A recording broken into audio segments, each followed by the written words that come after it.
Continuing our work now with multiple pages in a Corel Draw file, we're going to focus in now on page layouts. And what's really cool about Corel Draw is not only can you have multiple pages, but you can also have multiple different page layouts.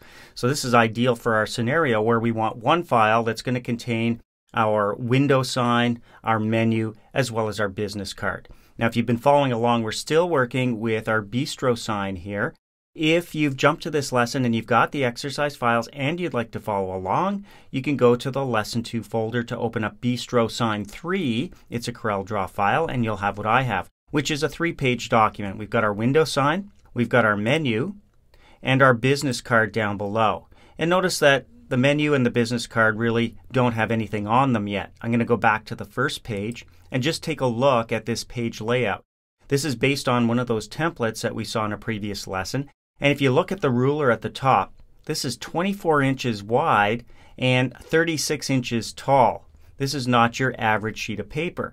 Now, it's obviously too big for a menu and definitely too big for a business card. So we're going to need multiple page layouts.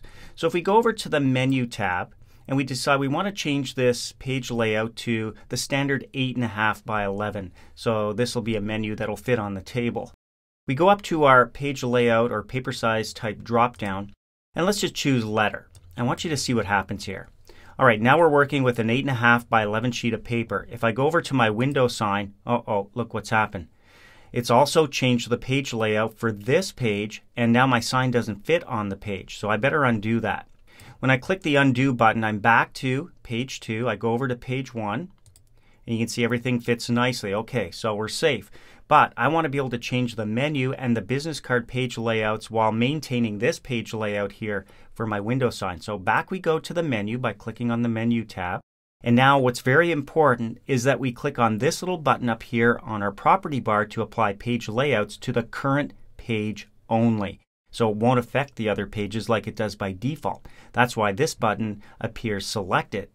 So we click on this button, and now we can make our changes. We can go up to our paper size and type, click the drop down, choose letter.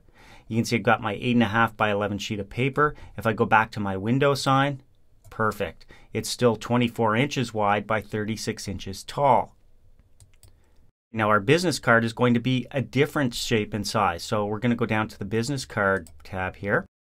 And you can see it was unaffected by that change to the menu as well. It's still way too big, 24 inches by 36. So we come to our drop down here.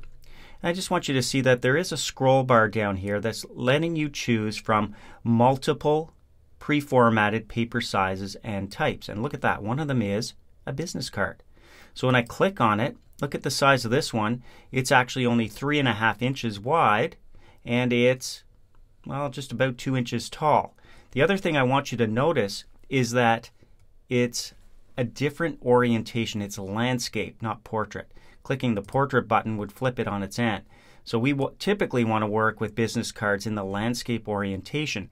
And because we've already clicked on the button that allows us to apply page layouts to the current page only, our other pages are not affected. If I click on the menu, it's still 8.5 by 11. If I go back to page 1, you can see that it's still 24 by 36. So those are the multiple page layouts that are different from each of the different pages in our file. And that's the beauty of Corel Draw.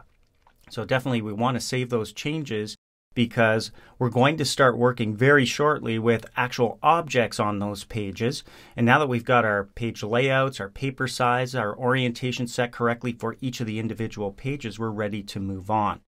So in the next lesson, before we actually start creating objects, we're going to talk about one more important feature when working with pages, and that's your guidelines and your snap to options.